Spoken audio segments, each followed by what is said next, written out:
Laurence Jalbert, bonjour et bienvenue dans la vallée de la Gatineau. Merci. D'abord, je crois que c'est pas la première fois que vous venez chanter dans notre région. Ah non, beaucoup, beaucoup de fois. Je pense que Gatineau, c'est comme mon Gatineau et alentour, particulièrement Gatineau, c'est comme mon château fort. Je reviens plusieurs fois par année, je reviens encore en octobre. Non, vraiment, là, c'est un des endroits, une des villes que je viens le plus souvent, honnêtement. Quel spectacle vous réservez aux spectateurs ce soir? Puis quelle chanson vous allez interpréter? Ben, c'est un festival country. Donc, moi, ça fait assez longtemps que j'en fais du country. Tu sais, des chansons comme Au nom de la raison sur mon premier album, c'est totalement du country. Des chansons comme Corridor de mon deuxième album, des chansons comme Tombée de mon premier album, c'est tout du country. Jeter un sort, quand j'ai sorti ça il y a 15 ans, je pense que Montréal et Québec, les deux villes, me lançaient de l'eau bénite parce que c'était inacceptable de sortir une chanson country. Mais ça s'est tellement bien passé en radio, en région, que toutes les régions l'ont embarqué sur leur radio. Ça a fait des numéros 1 partout. Et Jeter un sort, Montréal et Québec n'ont pas eu le choix d'entrer Jeter un sort dans leur palmarès, puis ça a fait un numéro 1 Montréal-Québec aussi, une chanson country.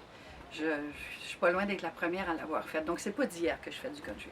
J'ai vu que vous aviez beaucoup d'affinités de jazz, rock. Non, pas du tout. Mais Pas de jazz. le country. Pas de jazz, pas du ok. tout. Vraiment, c'est catégorique parce que s'il y a une musique que je respecte, tu sais, moi je respecte tout ce qui se fait, c'est de la création. Je veux dire, je lève mon chapeau parce que c'est beaucoup, beaucoup de travail, chaque domaine, chaque style musical.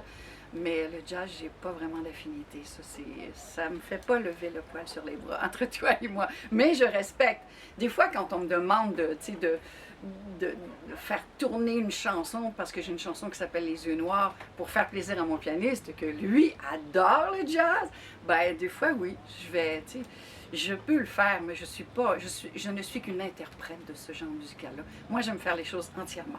C'est comme quand ceux qui décident d'un jour à l'autre de devenir country, et ben moi je dis c'est une façon de vivre le country. Moi je suis venue au monde en Gaspésie dans un tout petit village. Justement, j'allais vous demander, aimez-vous l'ambiance des festivals en région comme celui-ci? Puis Ben est-ce que oui. ça vous rappelle votre Gaspésie natale? Absolument, parce que c'est ça la vraie affaire. Je veux dire, on est en tournée dans des salles à cœur d'année. Dans des salles de spectacle mais les festivals d'été, c'est autre chose. Et d'ailleurs, l'an prochain, mon agent a commencé à envoyer ça au diffuseur. La caravane de Laurence Jalbert, en tournée, édition 2016, Laurence et ses invités embarqués dans la caravane. Un show country avec des amis, entre autres Maxime Landry et Annie Blanchard. Là, les autres, j'attends les réponses, mais c'est des gens qui sont du country, qui ne font que ça ou presque dans la vie. Et puis, oui, je pars une tournée l'été prochain, là, on fait le tour des festivals avec ma tournée Laurence Jalbert, avec sa caravane puis ses amis. J'ai vu qu'en 2014, vous avez fait autour de 125 spectacles. Justement, je voulais savoir qu'est-ce qui vous anime encore aujourd'hui dans votre métier, puis est-ce que vous ressentez le même plaisir qu'à vos débuts quand vous chantez sur scène puis vous allez à la rencontre du public? Si je n'avais pas de plaisir ou si je n'avais pas, c'est la passion. J'ai jamais été carriériste de ma vie. Moi, faire carrière, préparer... oui, il faut toujours préparer des plans de carrière parce que, tu vois, oui, je commence une série de conférences très, très bientôt. Il a fallu que j'y pense ça un an et demi à l'avance. J'ai sorti un livre qui est sorti en mars. Il a fallu que je fasse un plan pour faire... Mais plan de carrière en disant, moi, après Montréal, je veux le monde. Moi, je n'ai jamais vu ça comme ça. Peut-être parce que j'ai eu ma fille quand j'ai sorti mon premier album. J'ai fait de la musique dans les bars pendant presque 15 ans. Et j'ai sorti un premier album à 30 ans, mais j'avais ma fille. Donc moi, et je l'ai élevée toute seule, moi de dire que j'avais déjà la tournée 200-250 shows par année au Québec, de vouloir avoir autre chose ailleurs et travailler encore plus fort que je travaillais en laissant ma fille, non. Et après ça, j'ai eu mon fils, et puis je ne suis pas carriériste, je suis passionnée. Et ça fait en sorte que, ça ne s'égrène jamais, ça ne disparaît jamais. Que qu'importe les conditions, qu'importe ce qui arrive, qu'importe la pluie, la neige, la grêle, c'est pas grave. Quand arrive le moment du show, t'es passionné, t'es en feu. Tassez-vous, la Jalbert arrive. Vous l'avez évoqué, vous avez sorti cette année une autobiographie qui s'appelle À la vie, à la mer, à l'occasion de vos 40 ans de carrière. Et vous y parlez notamment de vos embûches, des moments difficiles, en vous basant sur 12 de vos principaux Oui. succès. Quel message vous avez voulu faire passer à travers ce livre?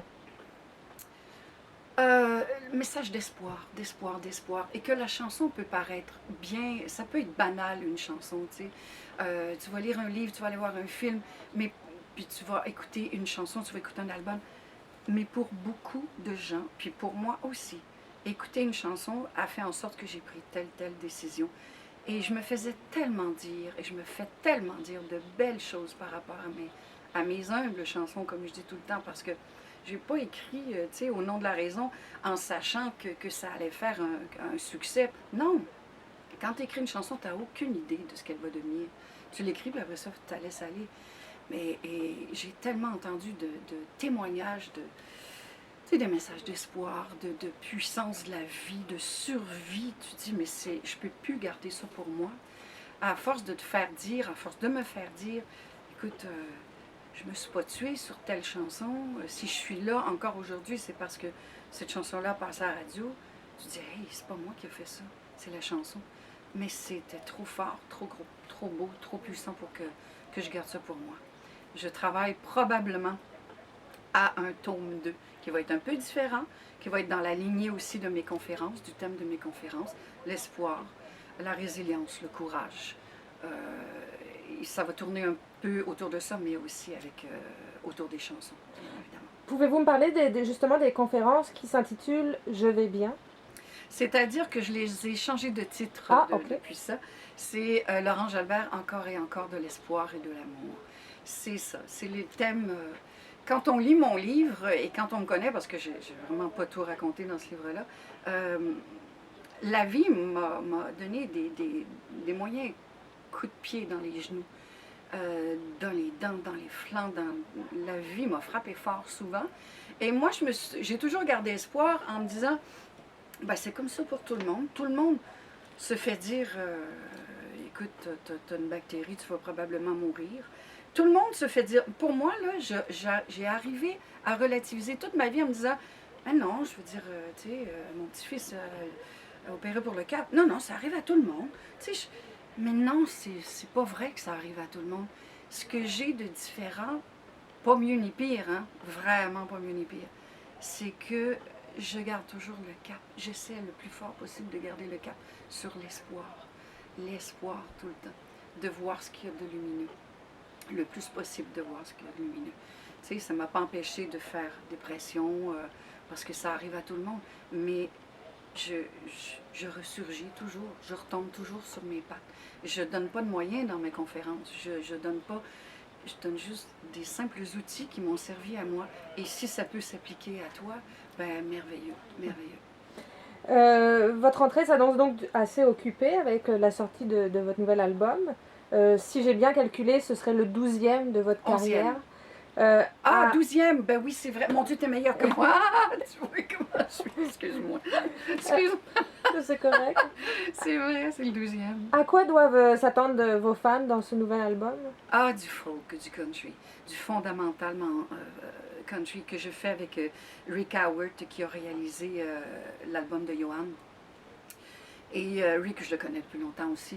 Il y a une culture country absolument incroyable. Et c'est ça, c'est des thèmes comme dans le country, tu comprends-tu? C'est des histoires. Je me suis levée ce matin, il s'est passé telle chose. J'ai ouvert la porte, il s'est passé telle chose. Et c'est de la vraie vie. Oui, de la poésie, oui, j'ai beaucoup de belles chansons des autres, j'en ai quelques-unes à moi aussi, bien sûr, et c'est des vraies histoires de la vie de tout le monde. C'est comme au nom de la raison, c'est l'histoire de tout le monde. T'sais, tout le monde peut mettre son nom sur un titre de chanson. Ben, c'est ça que je souhaite, en tout cas, le plus possible. Je rentre en studio très, très bientôt, là, la semaine prochaine. Je pense que vous allez reprendre la route après. Je sais que notamment vous serez à Maniwaki chez nous de retour le 24 février. Oui, la tournée de l'album qui n'est pas sorti encore. commence en février 2016, effectivement. Donc vous présenterez le nouvel album. Est-ce que vous reprendrez aussi des titres Ah ben, comme je fais toujours. Moi, je veux faire plaisir au monde. Ça fait longtemps que j'ai passé l'étape, moi, de dire, ben, moi, j'aime ça, moi, je veux plus faire cette chanson-là, moi, non. Je trouve le moyen de retomber en amour, sans jeu de mots, avec mes chansons tout le temps, tout le temps, tout le temps. Parce que si le monde a aimé ce que j'étais à mon premier album, je vais quand même pas lui dire, ben, oubliez ça, là, moi, j'aime plus ça. C'est pas vrai, c'est pas vrai. De mon premier album, et heureusement que j'avais 30 ans probablement quand j'ai fait mon premier album. J'avais déjà fait le tri dans tout ce que musicalement j'aimais plus, j'aimais moins, et je suis arrivée avec un premier album où je ne renierai absolument rien de ce que j'ai fait. De mon premier à mon 12e, de toute façon, c'est comme ça. Pour terminer, est-ce que vous pouvez adresser un message aux personnes qui vont visionner cette vidéo? Qu'est-ce que vous pourriez leur dire? Ben, j'espère vous voir très très bientôt, j'espère vous revoir en show, j'espère être capable de réchauffer vos cœurs, de continuer à vous donner de l'espoir, autant avec ma voix parlée que ma voix chantée. Puis je vous aime de tout mon cœur et c'est pas cliché, c'est pas têteux ce que je dis. J'aime profondément le monde parce que combien de fois par jour il y a des gens qui viennent, tu sais, que je sois à l'épicerie, que je sois n'importe où, qui me serrent dans leurs bras puis qui me disent hey, toi, t'as fait une différence dans ma vie. Ça, c'est tellement important pour moi et c'est pour ça que je vous dis que je vous aime. C'est vrai. Vous avez donné un sens à ma vie. Merci d'être là. Merci beaucoup, Laurence Jalbert. Merci.